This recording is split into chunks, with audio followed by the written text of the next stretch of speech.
영상에서는 순수함이 있었던 10여 년 전의 그리운 필리핀 밤문화에 대해서 이야기해봤습니다. 오늘은 1편에 이어 10여 년 전의 필리핀과 현재의 필리핀 밤문화의 전반적인 금액에 대해서도 이야기 한번 해보겠습니다.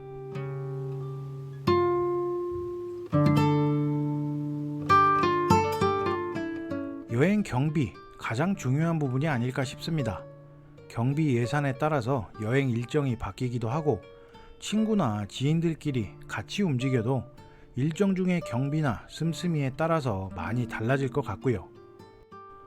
제 기억으로는 10여 년 전 필리핀 페소 가치가 18에서 20 정도였던 걸로 기억을 하고 있는데요.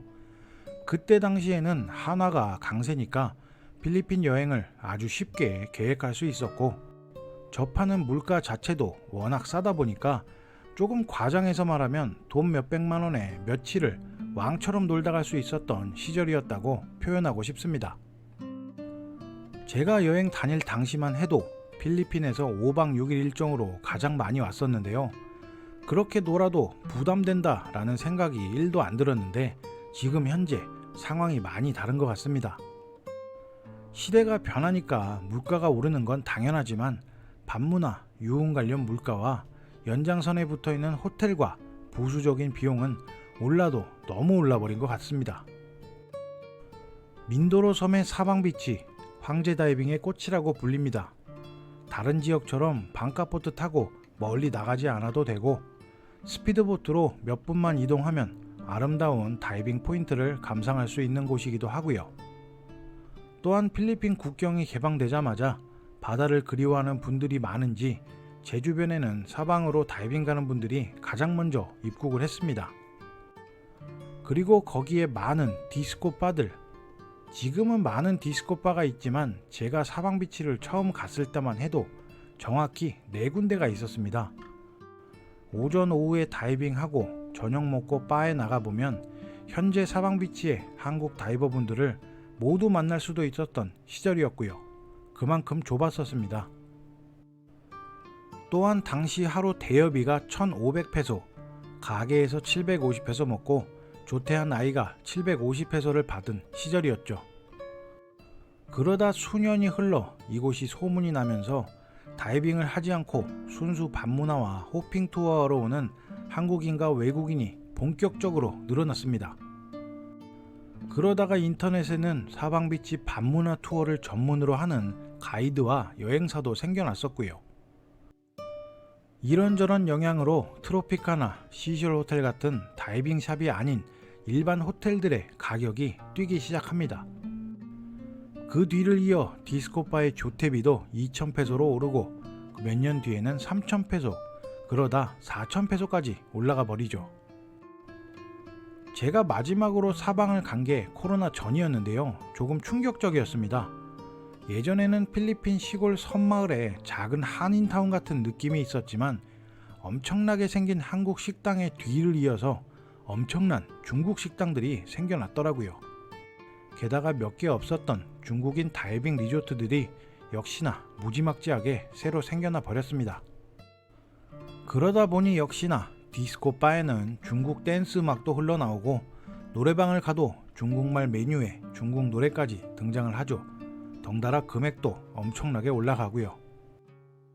사방비치 디스코바에 일하는 아이들한테 물어봐도 그 친구들도 쉽게 말합니다. 중국인이 돈 많이 줘서 더 좋다고요. 그렇게 사방비치도 예전에 순수했던 분위기는 거의 사라져버린 것 같더라고요. 참고로 한 말씀 드리면 제가 다이빙 샵에 있을 때 중국인 다이버들을 가이드한 적이 있었는데요. 이 친구들은 참 보트 위와 물속에서도 시끄럽습니다. 다이빙 하시는 분들은 이해하실 겁니다. 무슨 말 하는지요. 그래서 저는 2번 다시 말 많은 중국인들과 다이빙 보트에 함께 타지 않습니다.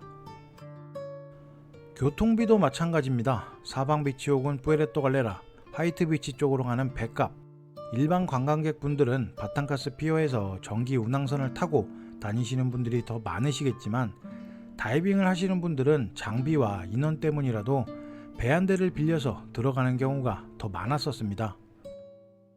10여 년 전에 방카포트를 운영하는 곳이 딱 3군데였었는데요. 그들이 그 많은 외국인들을 다 독점한 거죠. 그러다가 대형 다이빙 리조트들에서 반값보트를 직접 돌리는 시대가 왔었고요. 당시 스페셜 반값보트 바탄가스에서 들어가는 편도가 3,000페소, 한화 7만원이었습니다.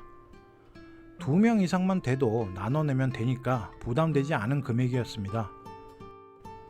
그러다 몇 년 후 4,000페소로 금액이 올라서 또 수년이 흘러갑니다. 하지만 얼마 전 하도 배가 잘 뒤집히고 위험하다는 이유로 반값보트가 다 사라지게 됩니다. 그래서 지금은 수상 택시로 바뀌어버렸는데 금액이 2배로 뛰어버렸고요. 하지만 1시간 넘게 걸리던 시간도 25분으로 줄어들었는데 편도 8,000페소, 왕복 16,000페소, 한화 40만원 가까이 되더라고요. 당연히 인원이 많아지면 개인 비용이 줄어들겠지만 여기에서 마닐라까지 왕복, 차량 비용까지 합치면 무시무시한 가격이 나와서 자주 가기가 좀 힘들어진 것 같다는 생각도 듭니다. 마닐라도 마찬가지죠. 요즘은 친구들과 시설 괜찮은 데서 술 한잔 하려고 하면 거의 한국만큼 주대가 나오는 곳도 많습니다. 심지어 한국식 KTV 금액도 메뉴판 가만히 보고 있으면 금액이 귀신같이 올라갑니다. 덩달아 아이들 비용도 귀신같이 500페소씩 꾸준히 올라가고요. 얼마 전에 아는 마마상이 전화가 왔습니다. 시간은 새벽 1시쯤. 다짜고짜 아이들이 많이 출근했으니까 지금 한번 놀러 오라고요. 뭔가 수상해서 물어보니까 이틀 동안 손님이 한 팀 왔다고 합니다. 이때다 싶어서 장난으로 니네 손님 없는 게 너무 비싸서 그렇다. 할인 쿠폰을 뿌려라 했더니 마마상이 하는 말 코리아는 돈 많잖아 라고 하길래 뻑큐 한 방 날리고 전화를 끊었습니다. 예전만 해도 한국분들이 운영하는 밤문화 주점들이 많이 없었고 시설 서비스는 당연히 좋아졌지만 외국인들이 많이 방문하니 가격이 오르는 것도 이해는 되지만 이전과 비교하면 필리핀에 사는 교민의 입장으로 생각해봐도 말도 안 되는 가격이라고 개인적으로 생각이 듭니다. 호텔들 금액도 빠질 수 없겠죠. 10여 년 전 당시 필리핀 마닐라는 솔레어도 없었고 오카다도 없었고 시티 오브 드림도 없었습니다. 2009년에 유일하게 리조트 월드만 개장을 했었죠. 카지노 호텔들을 제외하더라도 도심의 일반 호텔 가격도 지금보다는 많이 저렴했었습니다. 심지어는 소고 호텔도요. 아는 친구가 예전에 소고 호텔 관리 업무를 했었는데 그 친구 말로는 외국인들은 대실 금액을 별도로 조금 높게 측정하기도 한다고 하더라고요. 특급 호텔 가격이야 시설들이 워낙 좋으니 비싼 건 당연하지만 10여 년 전 당시 필리핀에 비하면 여행 일정을 계획을 세우는데 심각한 고민을 할 정도의 수준이 되어버린 것 같습니다. 필리핀 유흥, 밤문화, 금액 관련 영상에는 어김없이 가성비로 필리핀 욕하시는 분들이 나타나시는 걸로 알고 있습니다. 오늘 하루쯤은 이 영상 보시고 가성비보다는 예전에 그리운 필리핀의 추억에 한번 잠기셨으면 좋겠습니다. 또 다시 말씀드리지만 제가 이 영상으로 말씀드리는 건 지금이 예전과 비교하면 나쁘다는 말은 전혀 아닙니다. 금액이 많이 올랐다고 투덜대는 것도 아니고요. 10여 년 전과 필리핀의 변화된 모습을 말씀드리는 거고요. 확실히 장단점이 뚜렷하게 보인다고 말씀드리고 싶습니다. 시대가 변하니까 맞춰가고 따라가는 건 당연하지만 개인적으로는 불편하고 답답했지만 순수하고 저렴했던 예전의 필리핀이 가끔 그리울 때가 많습니다. 그 그리움 때문이라도 많은 분들이 아직까지 필리핀에 놀러 오시는 게 아닐까요? 오늘도 부족한 필필이 영상 시청해주셔서 감사드립니다. 좋은 하루 되시기 바랍니다.